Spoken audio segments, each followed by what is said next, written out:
ক্ষমা, ধৈর্য আর আল্লাহর সাহায্য, এক হৃদয়স্পর্শী হাদিসভিত্তিক গল্প। মদিনার আকাশে তখন সন্ধ্যার আলো নেমে এসেছে। গরম বালুর ওপর দিয়ে হালকা বাতাস বইছে। দূরে মসজিদে নববীর পাশ থেকে কুরআন তিলাওয়াতের শব্দ ভেসে আসছে। সেই শহরেই বাস করত এক যুবক, তার নাম ছিল সালিম। সে গরিব ছিল, কিন্তু ঈমানদার। প্রতিদিন খেজুর বাগানে কাজ করত। সকাল থেকে সন্ধ্যা পর্যন্ত পরিশ্রম করেও তার ঘরে অনেক সময় খাবার থাকত না। তার মা ছিলেন অসুস্থ। প্রতিদিন রাতে মা কাশি দিতেন, আর সালিম মাটির ঘরের কোণে বসে কাঁদত। একদিন তার মা বললেন, বাবা, কখনো হারাম পথে যেও না। ক্ষুধা সহ্য করো, কিন্তু আল্লাহকে রাগিও না। সালিম চোখের পানি মুছে বলল, আম্মা, আমি চেষ্টা করি, কিন্তু কখনো কখনো খুব কষ্ট হয়।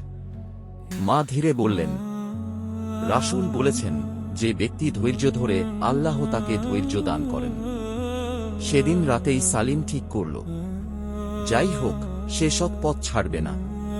পরদিন সকালে সে বাজারে গেল কাজের খোঁজে, কিন্তু কেউ তাকে কাজ দিল না। দুপুরের রোদ মাথায় পড়ছে, তৃষ্ণায় গলা শুকিয়ে গেছে। ঠিক তখনই সে দেখল, রাস্তার পাশে একটা থলি পড়ে আছে। সে থলিটা তুলে দেখল, ভেতরে অনেক স্বর্ণমুদ্রা। তার হাত কাঁপতে লাগল।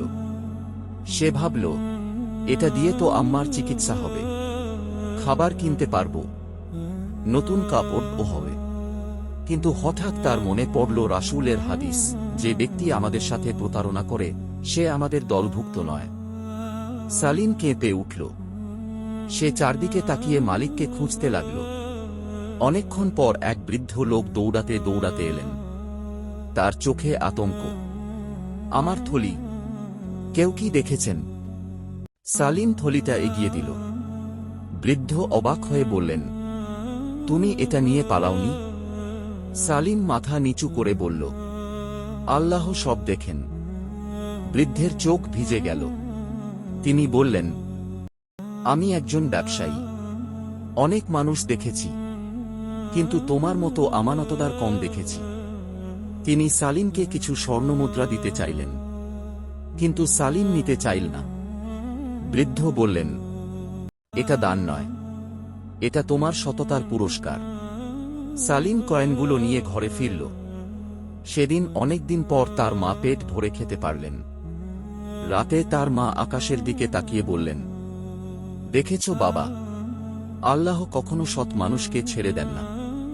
কয়েক মাস কেটে গেল। সালিম এখন বাজারে সবার পরিচিত। সবাই তাকে বিশ্বাস করে। একদিন শহরে খবর এল, এক কাফেলা মরুভূমিতে আটকা পড়েছে। পানির অভাব, খাবার শেষ। অনেকেই যেতে ভয় পেল, কারণ মরুভূমিতে ডাকাত ছিল। কিন্তু সালিম বলল, মানুষ বিপদে আছে, আমি যাব। লোকেরা অবাক হয়ে গেল।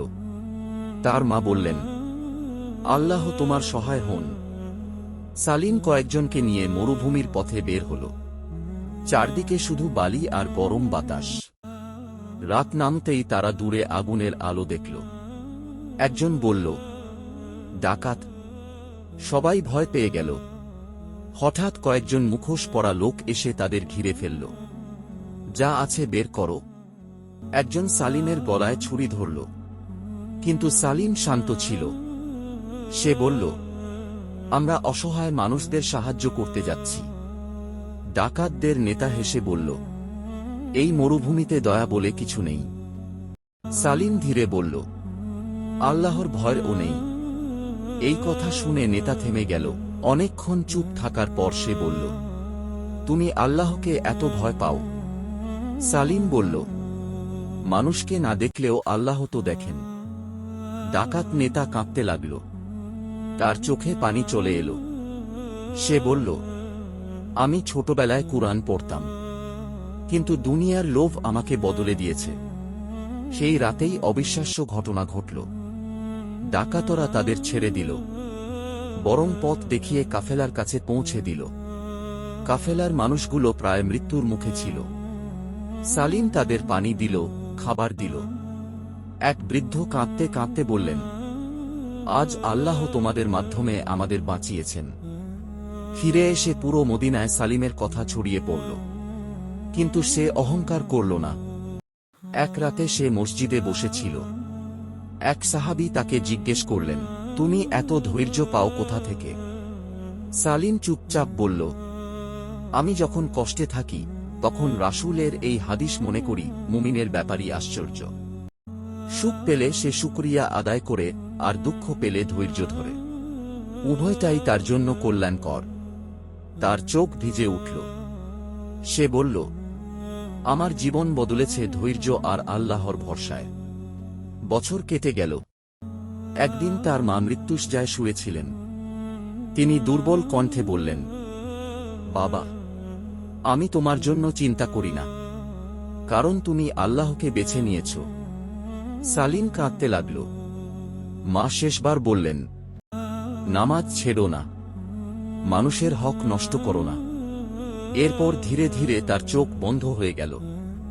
সালিম মাটিতে বসে কান্না করছিল, কিন্তু তার মুখে ছিল, ইন্না লিল্লাহি ওয়া ইন্না ইলাইহি রাজিউন। সেদিন পুরো মদিনা তার মায়ের জানাজায় উপস্থিত হয়েছিল, কারণ সবাই জানত একজন সৎ মায়ের কারণেই এমন সন্তান তৈরি হয়। এরপর সালিম আরও বেশি ইবাদতে মন দিল। গরিবদের সাহায্য করত, এতিমদের খাওয়াত, রাতে তাহাজ্জুদ পড়ত। একদিন এক ছোট ছেলে তাকে জিজ্ঞেস করল, চাচা, ভালো মানুষ হওয়ার রহস্য কি? সালিম হাসল। তারপর বলল, যখন কেউ না দেখে তখনও আল্লাহকে ভয় করা। আকাশে তখন ফজরের আলো উঠছিল। মসজিদ থেকে আজান ভেসে আসছিল, আল্লাহু আকবার, আল্লাহু আকবার। আর সালিম ধীরে ধীরে মসজিদের দিকে হাঁটছিল, চোখে পানি, মুখে শান্তি। আমাদের ভিডিও প্রতিদিন পেতে আমাদের চ্যানেলটি সাবস্ক্রাইব করুন। সবাই ভালো থাকবেন। আসসালামু আলাইকুম।